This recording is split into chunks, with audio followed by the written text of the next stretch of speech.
Oh, hi there. I didn't see you guys. I am KO Trinity here. And an apple a day can keep the doctors away. Just kidding. This apple is as fake as this review. Today, I'm going to be doing a book review on Christine. That's right, suggested by El Manuel in the comment section below of the last Stephen King book review. Now, Christine, we are about to embark on this grand adventure with this. You see, Christine is about a Japanese girl who is a prostitute. Okay, she goes around flipping her hair, shaking her ass, and, playing the banjo, playing the flute, the imaginary dragon flute. But all of a sudden, she gets run over by this NASCAR driver, okay? She's out on the street, she's like, all, hey, how much today, darling? And she walks out in the middle of the road because she's heading to this car that she's about to, get some good business in, and all of a sudden, boom, she gets run over by this NASCAR driver. He gets out of the vehicle in a panic and he's like, oh God, my NASCAR career is over. What will I do? And then, and yeah, it was just all at once.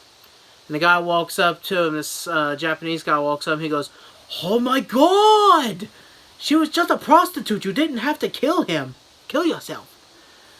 But anyway, totally not making fun of how they talk. I'm just trying to represent the picture. So don't hate on me. So don't trade on me! But anyway, the car itself gets possessed by the spirit of this Japanese prostitute. And the next best driver, his name is like Logan something. I can't even think of it, but he gets into the vehicle and he's all like, yeah, I'm going to be the best of the best of the best of the best of the best of the best of the best of the best of the best of the best of the best of the best of the best of them all. And he goes out there and he races, but he notices some weird shit. Like the car keeps wanting to take right turns. Clearly in NASCAR there's only left turns. So yeah, he's like, okay, I gotta get this car. It's it's possessed. It's not my driving skills. The car is possessed. And they're like, oh, we hear that every time. But they junk the car. Here's where it takes place. That was the whole prelude of the book. Now, there's a boy, a young little lad, in high school. Actually, he's in college. Actually, he's a grown man. So he's not really a little boy at all. But anyway, he's out walking with his best friend, Steve.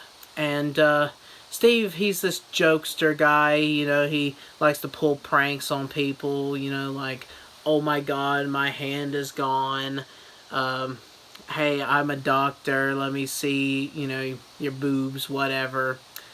And, they're like, oh, you're not really a doctor? Oh, my bad. You got me.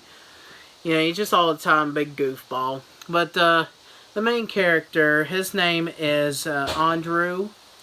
And he takes life very seriously. He never really laughs at anything that he does. And he's just all like... But he kind of has the soul of my friend Bobby. Like, when something happens, something funny happens, he's just like, huh, that's funny. But anyway, they're walking by the junkyard. And they see the junkyard dog. He's like sitting there, woof, woof, woof, woof, woof, and barks at them. But it gets their attention. Because, it's weird to see the wrestler, the junkyard dog, on all fours going woof, woof, woof, woof, woof, woof. So they're like, that's weird. But they look and they see the car. And by they, I mean Andrew. He sees the car. Then all of a sudden he has this like kind of sexual urge. Like he's like, I gotta get this car. I gotta get that car. So he tells his friend, he's like, dude, I don't know what it is about that vehicle, but I really want that vehicle. So he goes there and he gets, the guy come over, and he's like, showing him all the, stuff about the car. He's like, it's got an updated radio system. You can get Sirius XM on it. It also has NOS in it, It also transforms into a transformer, which I thought was weird. I like the Transformers, but I didn't know why Stephen King put it in there. But funny thing is, it never really transformed until the very end. Spoiler. But, as they're going through it, he hears this voice. And he's like trying to listen closely while the guy's talking to his friend. And all of a sudden he hears $5 away, $5 fuck. And he's, he doesn't understand. Because it was in Japanese. I don't know what that is in Japanese, so I can't really say it. And I couldn't really read it in the book. But translated, it says $5 away, $5 fuck. But it could have also said "sucky sucky $5" too, but I can't remember. But anyway, he buys the car and he has to fix it up. Lucky for him, his dad's a mechanic. So he goes home, tells his dad, "Hey, I bought a new car." His dad's like, "You're a piece of shit. You're the biggest mistake of my life." And he's like, "Hey, cool. Will you fix my car?" And he's like, "Yeah, sure." And so he goes out there and he works on the car. And the car ends up collapsing on top of his father, which kills him. And that would have been a first sign to, yeah, we might want to get rid of this car. But no, he still wanted it. He still kept the car. And whenever he fully fixed the car, he had to pay somebody else to fix the car. But whenever he fully got it fixed up, and he sat in it, and he gripped that wheel, one hand on himself, one hand on the wheel, like we all drive, he hears, "Christine, how much you get to Glask?" And he goes, "Well, I didn't understand the second part, so I'm just going to call you Christine." And he names the car Christine. Hence, but this car is an evil fucking car. It has a mind of its own. Like, he wants to go left, it turns right. I mean, it's every time. And it honks at people on the side of the road. And he's even had strange men get in the car and go, "How much?" So, I mean, it's totally possessed, totally haunted. But his friend, he's wanting to be this big super football star. Even though he's like size of a twig. And he goes up to his friend, and somehow the car has this telepathic kind of connection with Andrew. So he tells his friend, he goes, "Hey bud, I'm thinking about going to college and trying out for the football team down there. Do you think I have a chance? Like, maybe if I ate a lot of cheeseburgers and lifted a lot of weights, maybe I could bulk up." And he just goes, and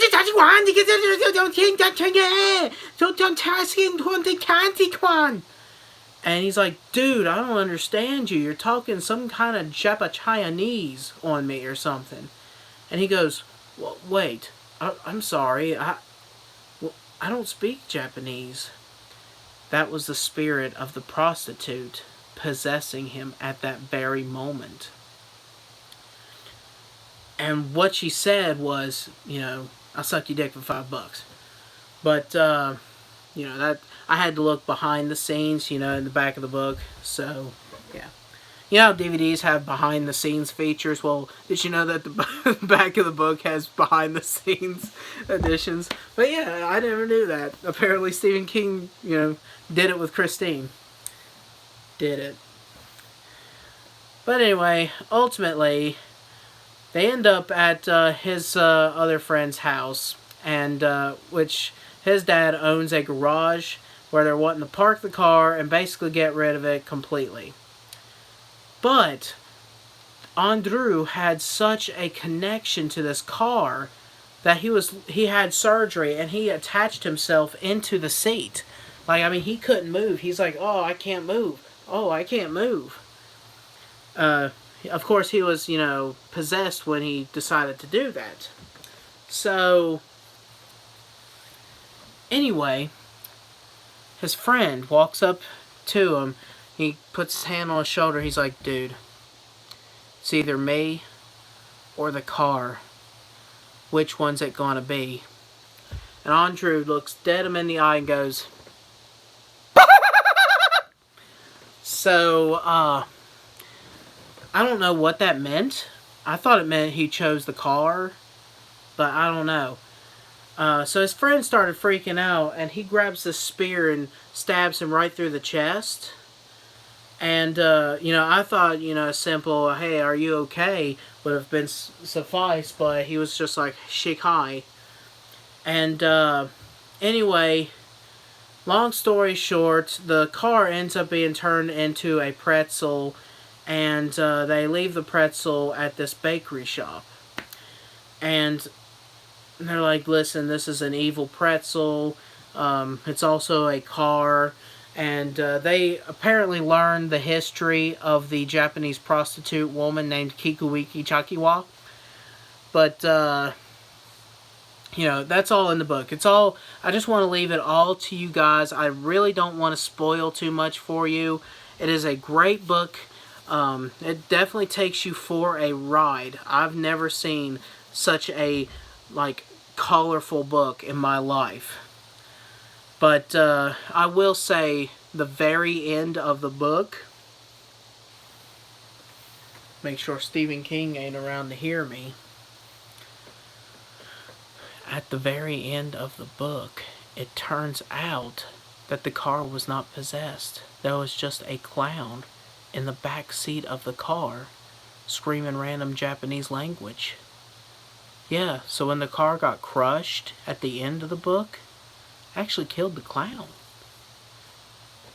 That clown turned out to be Pennywise the Clown.